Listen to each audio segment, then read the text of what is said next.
reka ngusuhuze ariko kandi ngwikaze wowe ukurikira amakuru ndetse we n'ibiganiro unyuza no ku muyoboro wacu twitwa Isanzure. Ni inkuru itugezeho muri aka kanya, ikaba kandi ari inkuru mbi by'umwihariko ku gisirikare cya Uganda, aho kuri ubu ngubu kiri mu marira bitewe n'ibyakibayeho bitari bisanzwe. N'abasirikare ba Uganda bari mu butumwa bw'amahoro muri Somalia, n'ubutumwa bwitwa Artemis. Ubu butumwa rero bwa burimo abasirikare baturutse mu bihugu bitandukanye, rero harimo n'abasirikare ba Uganda. Ikiri kuvugwa rero nuko Al-Shabaab kuri ubu n'umutwe bagiye kurwanya ukomeje kubangamira amahoro n'umutekano muri kiriya gihugu cya Somalia. Uyu mutwe w'iterabwoba rero ukaba uri gutangaza ko wamaze kuba wisasira abasirikare ba Uganda benshi cyane rwose bagera ku 137 bose, ndetse uyu mutwe uratangaza ko wamaze no gushimuta n'abandi benshi cyane, ndavuga abasirikare ba Uganda. Inyuma kandi yuko babagabyeho igitero gikomeye ku birindiro byabo mu gitondo cyo kuri uyu wa gatanu, mu gitondo kare rwose nibo babyutse bumva igitero simusiga kibagabweho. Ese bite by'iki gitero byagenze gute? Ubundi uruhande rwa Uganda ruravuga iki ku byaba byabaye ko abasirikare barenga 137 baba bishwa, abandi benshi nabo bagafatwa mpiri n'ibibyebe bya Al-Shabaab ngaha muri Somalia? Byose rero tugiye kuba tubigarukaho, n'ubundi nizere ko wamaze gukora subscribe ahangaha twitwa Isanzure, n'ubundi niho uzajya ukura amakuru ndetse we n'ibindi biganiro bigiye bitandukanye bicukumbuye uzajya ubyumvira ahangaha. Kandi subscribe niba utarabikora, ariko niba waranabikoze ndagushimiye cyane.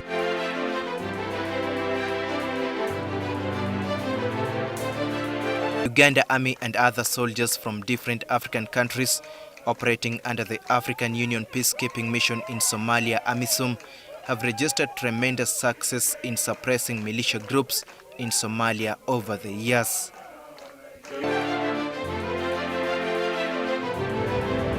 Umutwe w'abarwanyi n'umutwe w'iterabwoba wa Al-Shabaab kuri ubu ngubu rero abarwanyi mu gihugu cya Somalia baravuga ko bamaze gufata abasirikare ba Uganda bakabafata ari bazima.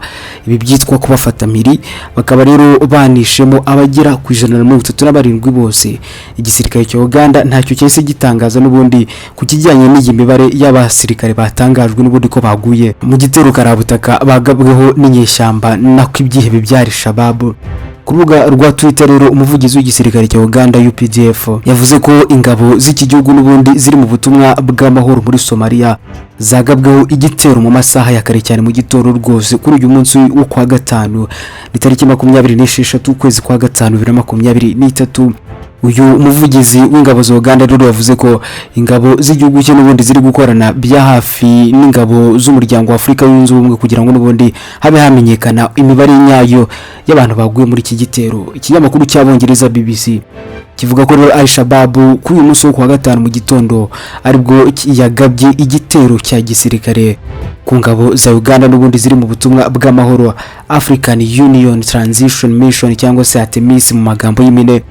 Ni ikigo cya gisirikare rero kirahitwa Bramareri, ni mu ntara ya Rwashaberi ahangaha n'ubundi mu gihugu cya Somalia.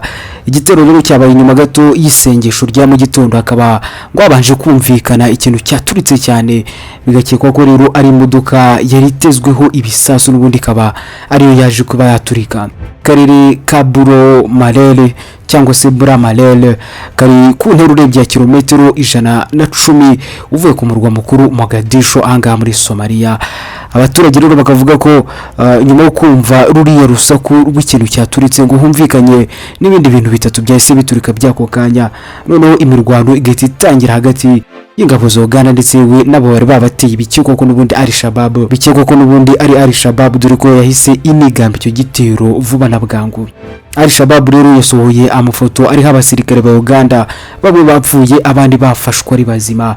Ibiro bikuru by'ubutumwa bw'amahoro muri Somalia Artemis byavuze ko hakigenzurwa uko umutekano wifashe mu gace igitero cyabereyemo. Leta ya Somalia rero nta kiratangaza kuri iki gitero birumvikana. Umuvugizi w'igisirikare cya Uganda yitwa Felix Kurayiye niwe wabwiye ikinyamakuru Daily Nation cyo muri Kenya ko igisirikare kigikora iperereza n'ubundi kuri iki gitero cyabaye.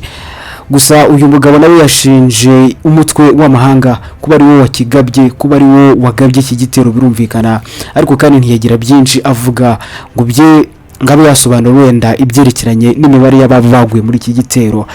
abatuye mu gace ka Buru Maleri babwiye ikinyamakuru cy'abongereza BBC ko amasasu yatubuye inzu zabo kandi ko bakomeje kumva urusaku rw'akajugujugu zizenguruka aho batuye. Bakavuga ko rero imirwano igikomeje hagati y'ingabo za Uganda ndetse yewe n'abarwanyi ba Al-Shabaab ahangaha muri Somalia, dore ko bagiye kugarura amahoro amaze igihe kinini yarabuze ahangaha muri iki gihugu.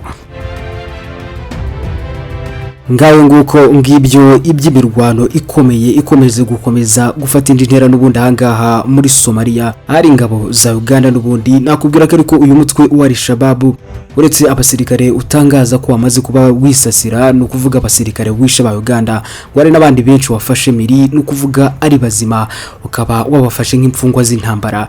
Itangazo rero ry'uyu mutwe wa Al-Shabaab rikaba rivuga ko wafashe ukanangiza kandi izindi modoka nyinshi cyane z'intambara, harimo n'izindi ntwaro nyinshi ndetse yewe n'amasasu byari bibitse muri biriya birindiro byari birimo ingabo za Uganda, ariko kandi byose bikaba byigaruriwe n'izi nyeshyamba za Al-Shabaab ibyiye bikomeje kuyogoza Somalia.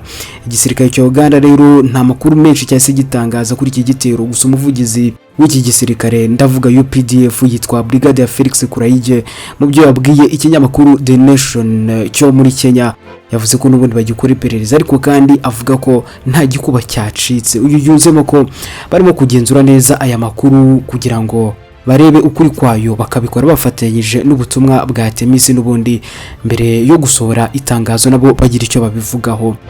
Ngayo nguko nibyo naba nkubwiye, amakuru yo ni menshi ariko kandi yose uzagenda uyumvira ahangaha twitwa Isanzure. Urareba aho hasi ukande subscribe nibikorohera ukande no kukazugira kugira ngo n'ubundi amakuru n'ibiganiro byacu bitazajya bigucika. Ni Isanzure.